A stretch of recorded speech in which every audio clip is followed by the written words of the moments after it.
Hello all of you. आज हम फिर से शुरू कर रहे हैं पास्ट इंडेफिनिट टेंस। ठीक है, प्रेजेंट इंडेफिनिट टेंस जो है वो खत्म हो चुका था, हमारा समाप्त हो चुका था। हमने कल आपको बता दिया था, तो आई होप आपको समझ में आ गया होगा। नहीं समझ में आता है तो आप वीडियो को जो है दोबारा देखिए, दूसरी बार देखिए, तीसरी बार देखिए, चौथी बार देखिए। मेरे ख्याल से आपको एक ही बार में समझ में आ जाना चाहिए, क्योंकि मैंने इतना इजी टाइप से आपको बताया। तो चलिए आज हम बात करते हैं पास्ट इंडेफिनिट टेंस की। पास्ट इंडेफिनिट टेंस हमारे क्या होते हैं? पास्ट इंडेफिनिट टेंस हमारे होते हैं जैसे कि हम बोलते हैं भाई गया, राम गया, सीता स्कूल नहीं गई, तुमसे ये काम हो सका। समझ रहे हैं? तो ये चीजें हमारी पास्ट इंडेफिनिट में आती हैं। तो पास्ट इंडेफिनिट टेंस हम चलिए हम डाल देते हैं पास्ट इंडेफिनिट टेंस।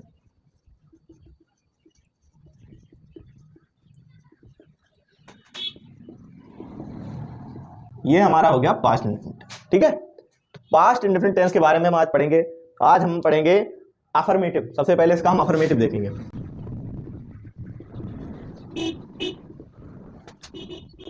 ठीक है, सेंटेंसेस, SENTENCES। ठीक है, अफर्मेटिव सेंटेंसेस जो हैं वो हम पढ़ेंगे। चलिए, अब अफर्मेटिव सेंटेंस में सबसे पहले तो हम आपको सेंटेंस लिख के बताना है। ठीक है, सेंटेंस लिख के, जैसे कि हमारा अफर्मेटिव सेंटेंस पास्ट इंडेफिनिट का कौन सा हो सकता है? एक दूसरे से हम वार्तालाप करते हैं, बातचीत करते हैं, तो कहते हैं तुम कहाँ गए, कहते हैं तुम कहाँ गए। तो ये हमारे कौन से हो गए? पास्ट इंडेफिनिट टेंस के हैं, लेकिन ये इंट्रोगेटिव के हैं। अफर्मेटिव सकारात्मक वाक्य जिनमें नहीं का प्रयोग नहीं है, क्या नहीं है, क्यों नहीं है, ये सब नहीं है। तो जैसे कि बह गया, जैसे हमारा सेंटेंस है बह गया, ये हमारा सेंटेंस है।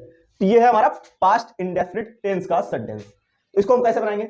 इसके लिए मैं आपको स्ट्रक्चर लिखवा रहा हूं, वो आप लिखिए।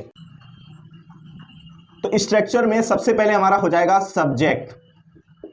ठीक है, अब इसमें हमारा कोई भी आप यहां पर हेल्पिंग वर्ब का यूज नहीं करेंगे, जैसे कि डू डज, ठीक है, इज, आर, एम, बाज, बर, हैज, हैव, कुछ भी आपको यूज नहीं करना है। और यूज होगा, यूज कब होगा? नेगेटिव में होगा, इंट्रोगेटिव में होगा।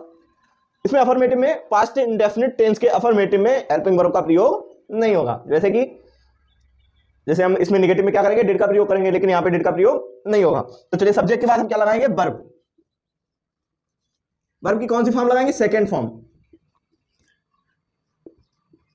Second form plus full stop. Verb की सेकेंड फॉर्म लगे और फुल स्टॉप लगे। अब हम इस सेंटेंस को कैसे बनाएंगे? सिंपल सा। तो बह गया, बह गया कैसे बनेगा? सबसे पहले तो हम सब्जेक्ट लेंगे। ठीक है, इसको जो है बक्से में बंद कर लो, माइंड में बिल्कुल बंद कर लो, बंद हो गया। सबसे पहले हम सब्जेक्ट लेंगे। सब्जेक्ट हमारा है बह, तो बह की क्या हो जाएगी? ही। बह गया मतलब लड़का होगा, गई होता तो लड़की। बह गया, ही के बाद हमारा वर्ब की थर्ड फॉर्म। पहले हम वर्ब लिखेंगे। वर्ब क्या है हमारी? गया। गया क्या होती है? गो होती है। गो की फर्स्ट फॉर्म गो ही रहती है, सेकंड फॉर्म हमारी वेंट हो जाती है, थर्ड फॉर्म हमारी गोन हो जाती है। तो हम गो ही वेंट। ठीक है, फुल स्टॉप। सेंटेंस हमारा कंप्लीट हो गया, पास्ट इंडेफिनिट का अफर्मेटिव। ठीक है, तो अब हम बात करेंगे निगेटिव की। निगेटिव हमारा क्या होगा? चलिए देख लेते हैं। निगेटिव सेंटेंसेस जो हमारे होंगे वो क्या होंगे, उनका स्ट्रक्चर क्या होगा? जैसे कि आपके सामने कोई भी एक सेंटेंस आ गया कि सीता स्कूल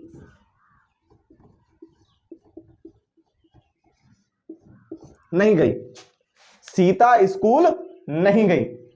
तो अब क्या करेंगे हम? अब देखो, इसमें इसका स्ट्रक्चर जो है वो भी लिख लीजिए आप।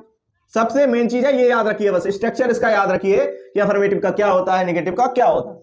तो नेगेटिव का क्या हो जाएगा? सबसे पहले हम सब्जेक्ट ही लिखेंगे। ठीक है, फिर क्या लिखेंगे? डिड।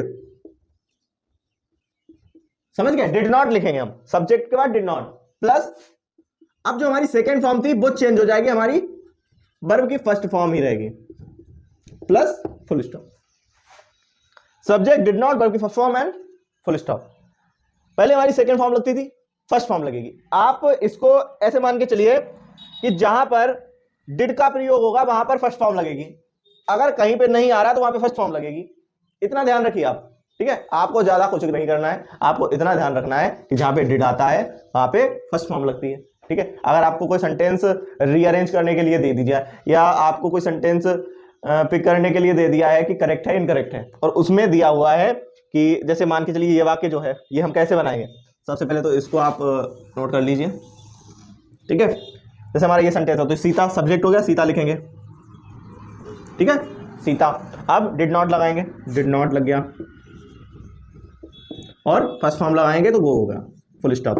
तो ये हमारा सेंटेंस जो है वो कंप्लीट है, सही है बिल्कुल, ठीक है, इसमें कोई भी गलती नहीं है। अगर आपको यहाँ पर उसमें करेक्ट या इनकरेक्ट पिक आउट करने के लिए दे दिया कि पिक कीजिए कि इनकरेक्ट है या करेक्ट है, और आपके सामने ऐसे दिया हुआ है,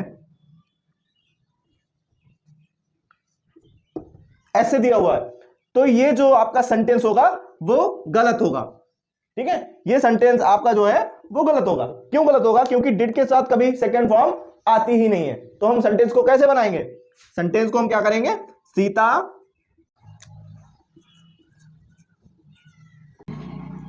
डिड नॉट, और जाना कि गो। अब हमारा ये सेंटेंस जो है वो कंप्लीट है। अगर आपको कहीं यहां पे सेकंड फॉर्म आ जाती है तो आप उसको गलत मानिए, समझ सकते हैं।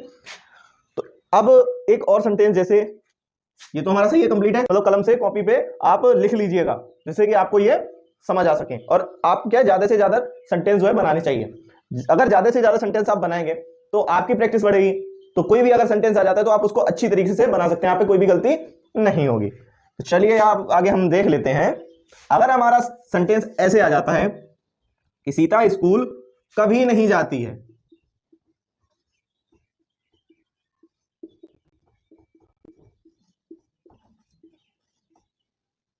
अरे कभी नहीं जाती क्या, कभी नहीं गई, प्रेजेंट में पहुंच गया मैं। तो सीता स्कूल कभी नहीं जाती, कभी नहीं गई, बार बार प्रेजेंट में आ जाता हूं। तो सीता स्कूल कभी नहीं गई, तो भाई सीता स्कूल कभी नहीं गई तो उससे हमारा क्या मतलब? चलिए हम वाक्य बना देते हैं। तो सीता स्कूल कभी नहीं गई, अब हम कभी नहीं अगर आता तो यहाँ पे नेवर का आ गया, ठीक है। तो नेवर वाला मैं बनवा देता हूं, जैसे कि प्रेजेंट में आपको बताया था हमने, वैसे यहाँ पर पास्ट में है। नेवर यहाँ पे आप लिख लीजिएगा, नेवर वाला रूल। सबसे पहले तो हमारा सब्जेक्ट आ जाएगा नेवर वाले में, फिर हमारा नेवर, ठीक है। अब इसमें जो है आप ये सोच रहे होंगे इसमें डिड क्यों नहीं लगा, क्योंकि नहीं इसमें दिया हुआ है। तो डिड क्यों नहीं लगाया आपने? तो डिड इसलिए नहीं लगाया क्योंकि यहाँ पे कभी दिया हुआ है, ठीक है। यहाँ पे कभी दिया हुआ है, अगर कभी नहीं होता, मतलब ये वाला कभी नहीं, अगर कभी होता ही नहीं यहाँ पे, तो हमारा जो है वो डिड नॉट लगता। तो यहाँ पे हम डिड का प्रयोग नहीं करेंगे। तो सब्जेक्ट हो गया, नेवर हो गया, प्लस यहां पर भी हम वर्ब की कौन सी फॉर्म यूज करेंगे? फर्स्ट फॉर्म नहीं करेंगे, सेकेंड फॉर्म करेंगे। बस यहां पे कंफ्यूजन आपका हो जाता है। यहां पे जो है ऑब्जेक्ट तो लिखा ही नहीं हमने, ऑब्जेक्ट के बाद भाई फुल स्टॉप लगेगा।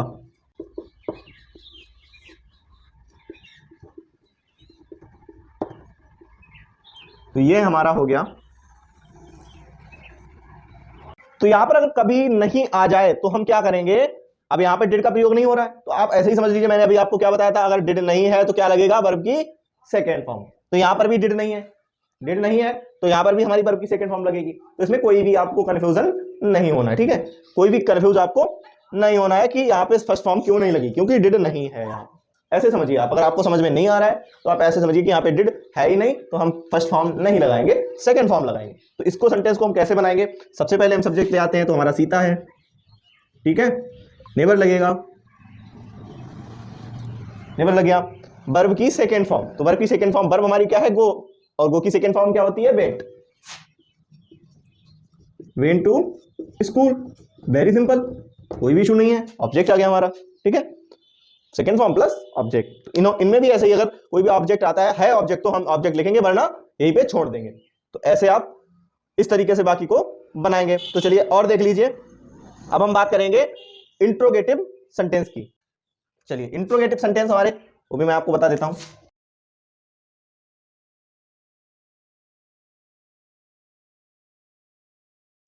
अब देखिए, सबसे पहले तो हम बात करेंगे कि अगर हमारा क्या जो है वही वाला सिस्टम है जो हमने प्रेजेंट इंडेफिनिट में देखा था। प्रेजेंट इंडेफिनिट में जो देखा था वही सिस्टम है कि पहले क्या वाला देखेंगे कि अगर हमारा सेंटेंस हमारे पास चलिए लिखा हुआ है, अरे भाई सेंटेंस हमारे पास लिखा हुआ है,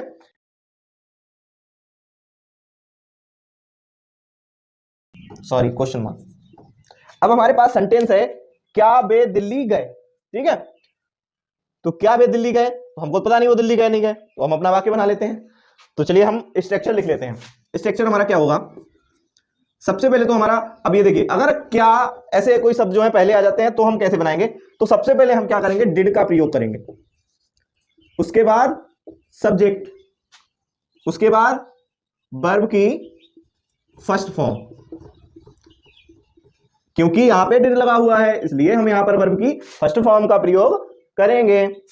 वर्ब की फर्स्ट फॉर्म आ गई, फिर हमारा ऑब्जेक्ट, और मेन चीज जो हमारी वो बची है क्वेश्चन मार्क। इसको भी आप अपने बक्से में बिल्कुल बंद कर लीजिए, अपने दिमाग में बिठा लीजिए, ठीक है, क्योंकि जब तक दिमाग में नहीं बिठाएंगे तब तक आप ये सेंटेंस नहीं बना सकते। तो चलिए अब देखेंगे, क्या वे दिल्ली गए, तो सबसे पहले हम डिड का प्रयोग करेंगे, डिड आ गया।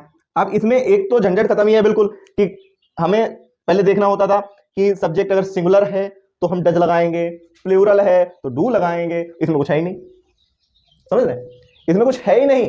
अरे डिड है यार, कहीं पे भी लगा दो, कुछ भी लगा दो, ठीक है, कैसा भी सब्जेक्ट हो हमारा, प्लूरल हो सिंगुलर हो, तो डिड लगाते जाओ, ठीक है। तो डिड हमारा लग गया, डिड। अब हम क्या लिखेंगे, सब्जेक्ट, हमारा सब्जेक्ट क्या है, दे, तो डिड दे, ठीक है, डिड दे, डिड दे, तो डिड दे वर्ब की फर्स्ट फॉर्म, तो वर्ब की फर्स्ट फॉर्म क्या है, गया है, तो गया क्या हो जाएगी, गो हो जाएगी, गो। अब हमारे पास ऑब्जेक्ट, ऑब्जेक्ट दिल्ली बचा है, तो गो टू दिल्ली, और मेन चीज हमारी जो है वो क्वेश्चन मार्क। सब्जेक्ट यहाँ पे दे हो गया, गो टू दिल्ली, सेंटेंस हमारा कंप्लीट हो गया। दिक्कत आई कोई, नहीं आई ना। इस तरीके से आप स्ट्रक्चर को याद कीजिए और सेंटेंस अपने आप अलादीन का चिराग हो जाएंगे, ठीक है, बनते जाएंगे, कोई दिक्कत नहीं है। चलिए अब हम बात करते हैं कि अगर हमारा क्वेश्चन वर्ड जो है वो बीच में आ जाता है, क्वेश्चन वर्ड बीच में आ जाता है तो हम क्या करेंगे, कैसे बनाएंगे, चलिए इसको भी देख लेते हैं। चलिए उसी हम सेंटेंस को ले लेते हैं जो अभी हमने लिखा था, उसमें थोड़ी सी चेंजिंग हो जाएगी कि क्या लिखा था, बे, तो बे दिल्ली क्वेश्चन मार्क। अगर ऐसा सेंटेंस आपके सामने आ जाता है कि बे दिल्ली क्यों गए, ठीक है, तो आपको बता देना चाहिए कि किसी काम से गए, ये बताना चाहिए, ये नहीं बताना चाहिए, हमको सेंटेंस बनाना चाहिए। तो सेंटेंस कैसे बनेगा, अब हमारा ये आप देखिए क्वेश्चन वर्ड जो हमारा है वो मिडिल में आ गया, बीच में आ गया, तो हम क्या करेंगे, क्वेश्चन वर्ड हमारा मिडिल में है तो हम क्या करेंगे, तो हम ये करेंगे कि सबसे पहले हम क्या करेंगे, क्वेश्चन वर्ड को ले आएंगे। दूसरा स्ट्रक्चर जो है वो भी आप बक्से में बंद करिए, क्वेश्चन वर्ड आ गया, क्यों वाला हमारा ये, सबसे पहले क्वेश्चन वर्ड लिखेंगे अगर ऐसा सेंटेंस हमारे सामने आता है, तो ये हो गया। अब क्या करना है, पूरा ये वाला उतार के यहां पे रख देना है, ठीक है। चलिए हम लिख देते हैं पूरा ये वाला, did plus subject plus verb की first form plus object plus question mark. चलिए ये भी हमने बक्से में बंद कर दिया। तो अब सिर्फ आपको क्वेश्चन वर्ड जो है वो यहां पे बढ़ा लेना है इसकी जगह, और पूरा हमारा वही रहेगा। तो हम इस सेंटेंस को कैसे बनाएंगे कि सबसे पहले क्वेश्चन वर्ड आ गया, भाई, क्यों का क्या होता है, भाई होता है, तो भाई हमने लिख दिया। अब जो पहले बनाया था वही उठा के रख दो,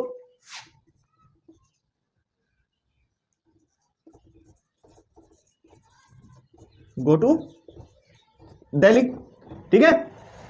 तो सिर्फ क्या बढ़ा, हमारा क्वेश्चन वर्ड बढ़ा और सब हमारा वही रहा। तो ये हमारा हो गया कि अगर हमारा शुरू में आ जाता है कोई भी क्वेश्चन वर्ड हमारा शुरू में आ जाता है तो हम क्या करेंगे, तो ज्यादातर क्या ही आएगा शुरू में, क्या, ना कि क्यों आ जाएगा, क्यों वे दिल्ली गए, ऐसे नहीं आएगा, बे दिल्ली क्यों गए, ऐसे आता है। तो अगर आता है तो ऐसे लिखेंगे हम, इस तरीके से बनाएंगे, ये हमारा स्ट्रक्चर हो गया। एंड अगर बीच में आता है, मिडिल में आता है, तो हम कैसे बनाएंगे, ये ऐसे हो गया, क्वेश्चन वर्ड पहले, डेट सब्जेक्ट वर्ब की first form object question mark, वाक्य कंप्लीट, सेंटेंस कंप्लीट हो गया, कुछ नहीं करना है। अब देखिए अगर वाक्य में हमारा आ जाता है बे दिल्ली क्यों नहीं गए, नहीं गए, ऐसे सेंटेंस आ जाता है तो हम क्या करेंगे, क्या बे दिल्ली नहीं गए, बे दिल्ली क्यों नहीं गए, बे दिल्ली कब गए, कब नहीं गए, ठीक है, क्या वे दिल्ली नहीं गए। इस तरीके से अगर सेंटेंस आते हैं कोई भी, यानी कोई भी ऐसे सेंटेंस आते हैं तो हम क्या करेंगे, स्ट्रक्चर हमारे यही रहने हैं, सिर्फ हमको क्या करना है, सब्जेक्ट के बाद क्या है, इस सब्जेक्ट के बाद जो है हमको नोट लगा देना है। अगर क्वेश्चन वर्ड वाला है तो भी सब्जेक्ट के बाद नोट लगा देना है, अगर ये वाला है तो यहां भी सब्जेक्ट के बाद जो है हमारा नोट लगा देना, समझ रहे हैं, सब्जेक्ट के तुरंत बाद हमारा नोट लग जाएगा। नोट लगेगा तो क्या हो जाएगा, वैसे ही बनना है, वाई डिड दे, सब्जेक्ट हो गया, दे के बाद क्या है, नोट लगा दीजिए, नोट, गो टू दिल्ली। कोई दिक्कत आई है? नहीं आई ना, क्योंकि बस इसमें सब वही है, इंटेरोगेटिव वाला सभी वही है, सिर्फ अगर नहीं आता है तो हम सब्जेक्ट के बाद नोट लगा देंगे। इट्स कंप्लीट, आपका पूरा जो है पास्ट इंडेफिनिट टेंस हमने कंप्लीट करवा दिया है। अब ये आप है कि आप कितनी एक्सरसाइज करते हैं इसकी। लेकिन एक बात है, आप ऐसा मत कीजिएगा कि हमने आज पास्ट इंडेफिनिट टेंस आपको पढ़ाया तो आप पास्ट इंडेफिनिट के ही सेंटेंस बनाएं। आपको उस वाले के भी बनाने, प्रेजेंट इंडेफिनिट वाले के भी बनाने, जिससे कि आपको वो भी याद रहेंगे और ये भी याद रहेंगे, तो आपको आपकी जो है कैचिंग पावर अच्छी हो जाएगी। तो जितना आप जितना आप रिवाइज करेंगे, जितना आप एक्सरसाइज करेंगे, उतने आपके सेंटेंस अच्छे बनेंगे। समझ रहे हैं? तो इस तरीके से सेंटेंस आपको बनाने हैं। इसी के साथ हम वीडियो को एंड कर दें। Thank you.